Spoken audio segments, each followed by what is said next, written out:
Welcome aboard the Just Help Out Mindset podcast, where your compassionate guide, Nicole Venegas, takes the helm.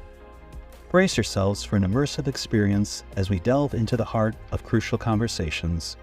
We're set to explore the intricacies of suicide prevention, navigate the landscape of mental health, and boldly shatter the stigma surrounding therapy. This isn't just a podcast, it's an odyssey of resilience and understanding. Join us on this transformative journey filled with stories, insights, and a collective mission to create a world that embraces the strength of empathy and helping others. Fasten your seatbelts. We're about to embark on a voyage towards a healthier, more compassionate existence. Welcome, listeners. I'm your host, Nicole Venegas. This podcast is named after our nonprofit called the Just Help Out Foundation, which is located in Tampa, Florida, and was created from a pure tragedy.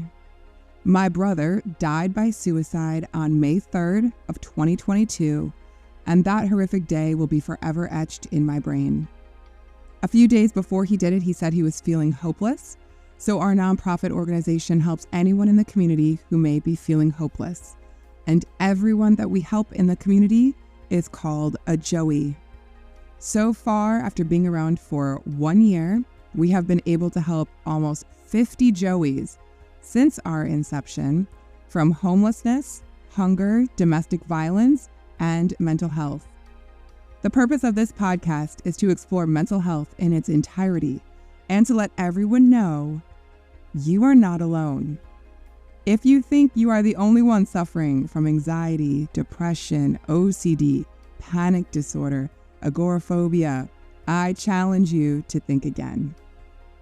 I am also a mental health professional and see clients daily who are strong and courageous, and they have decided to talk about their feelings and process unturned stones in their lives. I hope you will do the same with me here today. Welcome to episode 2. I am your host, Nicole Venegas, and do I have a special treat for you today? We will continue our journey on breaking the mental health stigma, and today is an extremely important topic as we talk about children and mental health. Live in the studio with me today, I am honored to be here with Karen Sochor. She graduated in 1996 from USF with her degree in special education and began working as a teacher in Hillsborough County School District and spent 8 years teaching children with special needs. She then returned to the University of South Florida to obtain her master's degree in school counseling, then became the school counselor and began coursework in play therapy, and then became a licensed mental health counselor. In 2005, Karen graduated from USF with her degree in mental health, and she spent the remainder of her career using her combined skills and knowledge of working with children with special needs and her education in the field of mental health to provide unique approaches to assisting students in the schools. Karen also was a 3-time winner of the Ida S. Baker Educator of the Year and Hillsborough County School Counselor of the Year. These are amazing awards. She worked with children in the crisis center, created a substance abuse and mental health intensive outpatient program serving children and adolescents, and she also ran her own private practice. What hasn't Karen done? Karen, welcome to the show. I would love for you to introduce yourself. I think you said it all, Nicole. Thank you so much. There's not much more to say. I just love kids, and I love working with them, working with their parents for the good of the child, and helping work together just to help the child meet their fullest potential. I love it. And I think everyone can agree in society in today's age, children we're really seeing an uptick on mental health conditions in our youth. And there's all kinds of different guesses as to why this is happening. But I want to ask you, you're the professional, you work with children, you are certified in play therapy, which is amazing. And I'm wondering what signs indicate that a child might need therapy. Well, there's a multitude of different things in it, and some of it can be individualized. I started by, parents know their child best. If you start noticing some isolation, especially, isolation can be a big indicator that something might be going on. Fears that hadn't been there before, not wanting to leave the house or be in social events. There's also some agitation, aggravation, frustration. Behavior is a communication from a child. If a child's acting out, they are trying to communicate something. And sometimes it's not just about being naughty. It might be that they're feeling some things that they don't know what to do with. Absolutely. I love that. And isolation is a big factor in depression in adults. So it's important that you point that out for children as well. And what age, would you say you'd really want to kind of start looking at these signs in a child? Oh, it is shocking to think that a 4 or 5-year-old could actually be depressed. You think they're supposed to be playing, they're supposed to be having fun. What could they possibly be anxious or depressed about? Well, I'm here to tell you from personal experience, my own daughter was diagnosed with an anxiety disorder at 9 years old. Wow. I was shocked. I thought it was everything under the sun, and came to find out she was in the 99th percentile for anxiety. Wow. That started me on a long venture and made me become passionate about play therapy, because I saw the difference between having a good quality therapist for your child that really gains insight into what's going on, and then maybe somebody that's not as connected to them. I became passionate about that particular area. But yes, absolutely, a 5-year-old can be depressed, and that depression might look different than an adult. I had said earlier about behavior is communication for them. If you're noticing your child is, maybe misbehaving in ways that you hadn't seen before, that might be a sign that something's going on in that little person's head that they're not quite sure how to deal with. That is such an interesting point. I interview a lot of people, and my own clients themselves also explain how when they reach ages of 10 or 12, all of a sudden they feel depressed. So what do you think is happening in the brain at such a young age that will change them from feelings of joy and happiness to all of a sudden not seeing the happiness in the world? Well, I have my own personal theories, and, there's research, and there's different approaches to what might be happening. Number one, I think that we can't rule out is the changes in the body. I think it's no secret that our young people are developing at a much earlier age than we've ever seen before. Mm-hmm. Young ladies are starting their menstrual cycle. They're just developing. Everybody's developing so much quicker than they ever have before. And with that development comes changes in body chemistry, like hormones. I'm sure, the older generation, we referred to the teen years and those hormone changes. Well, we're seeing younger and younger people having those reactions to possible chemical changes in their body and that development. Absolutely. Absolutely. So you think hormones, maybe like chemical imbalance, plays a huge role in feeling that at such a young age? I think that's part of it. I think there's a multitude of things that go into it. Our world is pretty chaotic right now, with social media, with electronics in the state that it's in. Our kids have at their fingertips way too much information for their developmental brain to be able to process. Absolutely. That was going to be the exact next topic. Children with their social media. Now, how long have you been a child therapist? Oh my goodness. I think I lost track. 18 years. 18 years. So over the course of 18 years, how have you seen the effects of social media change what you are seeing in the children?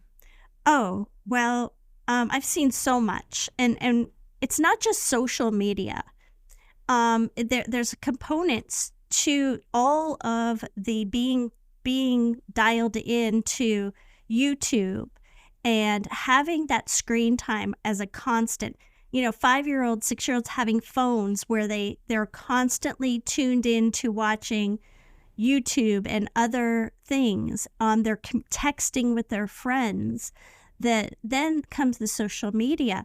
It is far beyond appropriate developmentally for our little people to be able to maneuver all that brings to their world.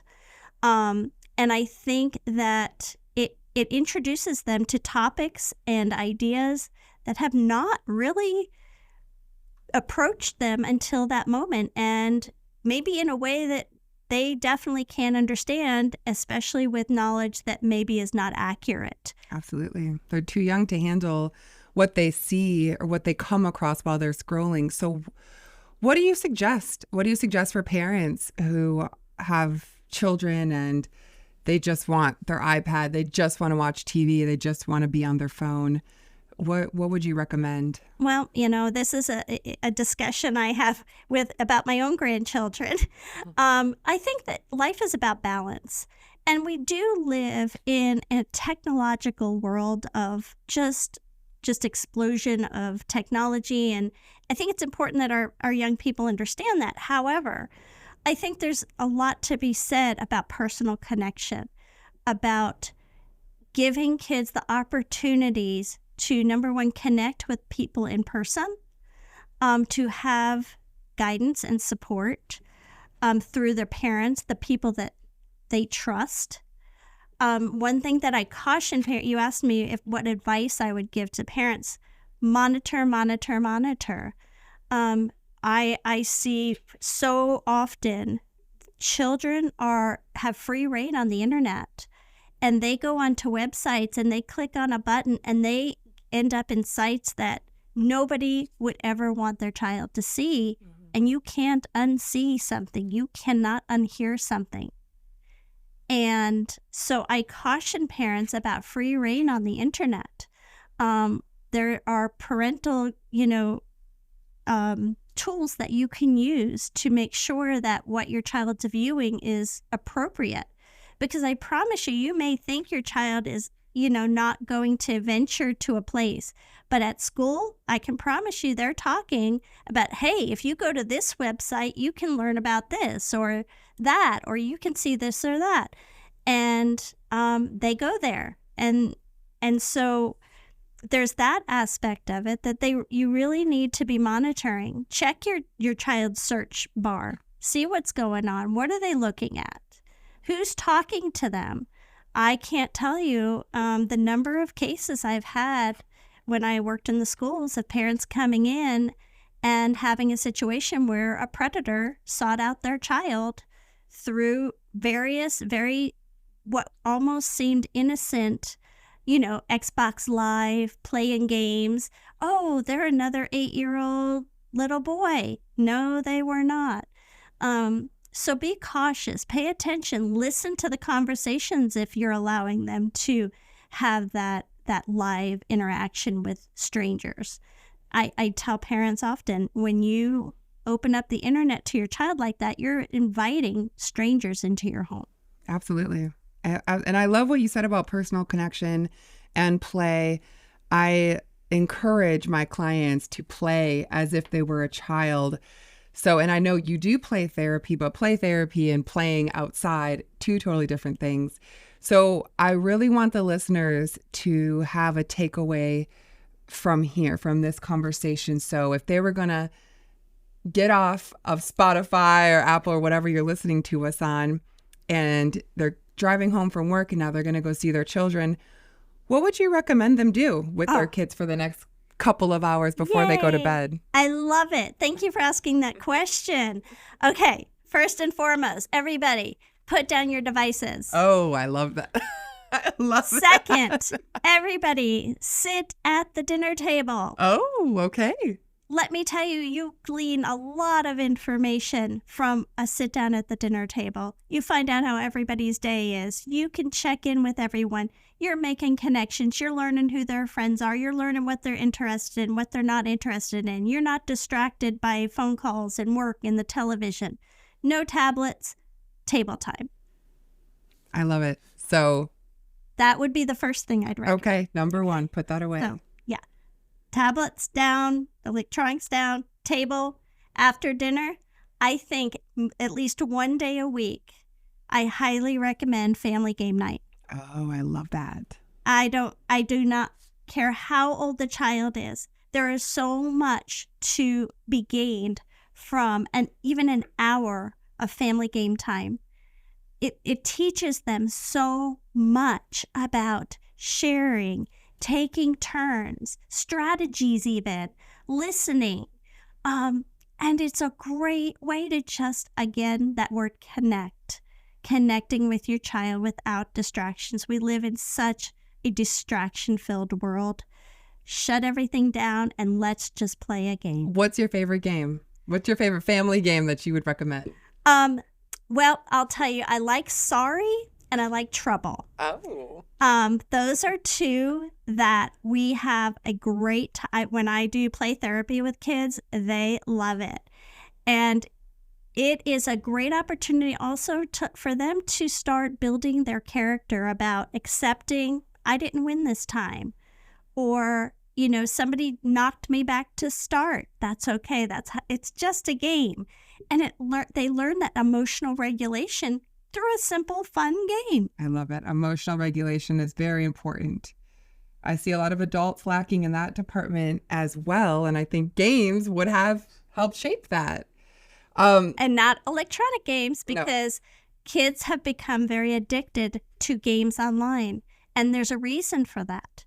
Because they're superstars there. They have immediate gratification, immediate stimulation, and they can be superstars on there. They don't have to fit in with a group at school. They don't have to always have the right answer. They can be whoever they want online. And it gives them this false sense, but also takes away the opportunity for them to learn solid communication, in-person communication skills. Absolutely. One thing I wanted to add too, I found it as a really fun fact. Sarah Blakely, who's the founder of Spanx, her father would have the children write down something that they failed at that day. And that's what they would discuss at the table, because he believed that if you failed at something, then you would be successful eventually. Instead of putting pressure on what did you do good today, what did you fail at? Oh, I love that. Isn't that an awesome concept? Absolutely. Yes. I love that. It can really give you insight into where the child's mind is. Absolutely. Because what are they focusing on? Yeah. Yeah. So I love that. So put down the devices, sit at the table, have a game night. Anything else? Just listen. I will tell you, from 5 to 15, kids just want to be heard. They really do. And it goes back to the days where when mom picks up the phone or is on the phone, the kids are distracted. The kids are trying to get her attention. It's all about trying. They want your attention. They want your focus. That will go so far if you just take the time to just listen to what they're saying. Absolutely. Even my son, who's 2, if I'm on the phone, he puts his hand in my face and says, hi. Yeah. He wants me to put the phone down. Exactly. Every time. As soon as they see your attention is not on them, they want it. I just want to hit on 2 more questions. One specifically talking about neurodivergent children. Yes. If you want to share your personal experience with that, and then also what advice would you give parents in relation to that? Wow. So, I'm very passionate about the neurodivergent population of children. We have seen the prevalence rate skyrocket in the past 5 to 10 years, with autism, especially ADHD right there with it. And so I can't really tell you one specific tool because every single one of those children are different. They all have different needs. They all respond to different things. Connecting with your child and getting as much help. Luckily, we are in a day and age where there are resources out there to help you. Do not be embarrassed. Do not be afraid. Reach out. Get involved. CARD at USF, fabulous organization. There are a lot of parent support groups. You are not alone. And the amount of emotion that goes in to parenting a child with special needs is something beyond anybody can understand unless you've walked a mile in those shoes. And so don't isolate. I know you are hesitant to take your child to Walmart with you because you're afraid he's going to lose it and everybody's going to look at you and think you're a bad parent. You're not disciplining them. Don't be afraid. Don't be afraid. We have got to teach our community that our kids are growing and changing and that we're seeing things we've never seen before. Take those chances, get involved, and get yourself all the help and get your child all the help that you could possibly get, whether it's therapy, talk therapy, play therapy, whether it's occupational therapy can do wonders. I learned so much about what occupational therapy can do for our neurodivergent population. All the sensory tools that they need can be learned through occupational therapy. Oh, that's fantastic. Karen, you're amazing. Before we wrap up, I want to hear one of your favorite success stories that you've had over your career. Is there one that sticks out? Oh, my goodness. I guess, probably one of my more recent ones. I had a 10-year-old client who was a level 3 autism. And his parents were pretty incredible people. They had all the tools. They did some amazing things. I stole some ideas from them, but they knew that they were in over their heads. He was extremely depressed, struggled with interacting with others, struggled with even leaving his house, terrified. His anxiety level was off the charts. So he came to my office, and he did come to my office. He did not come into my office initially. We had part of his time we got to know each other was in the hallway with Mom, and that was okay.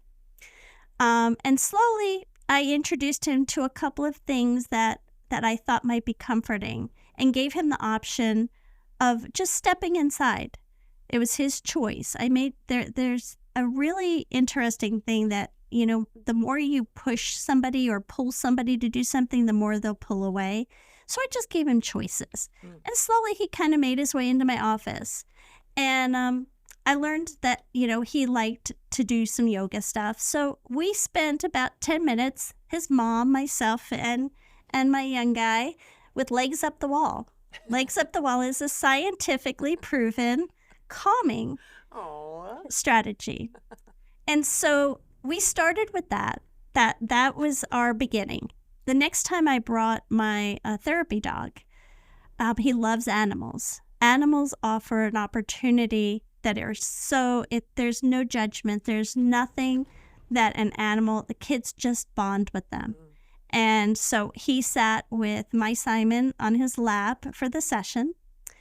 And I can tell you, when we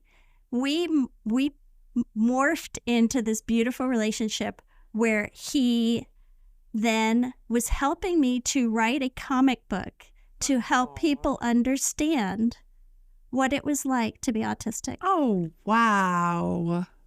And he was going to Disney World. He went to the T-Rex Cafe. Wow. He get this, he performed live on stage in a performance. Wow.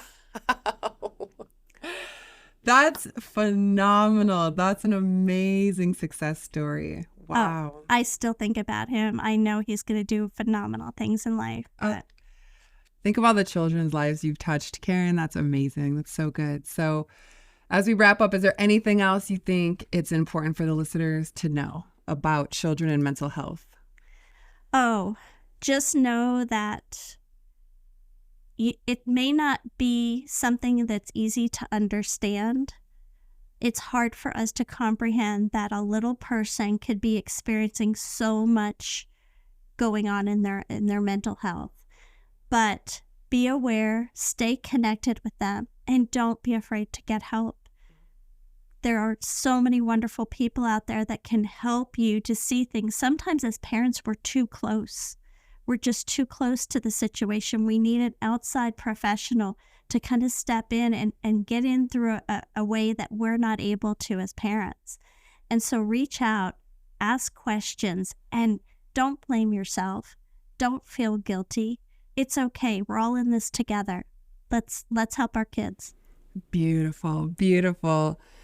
I would give you a standing ovation if people could see me right now.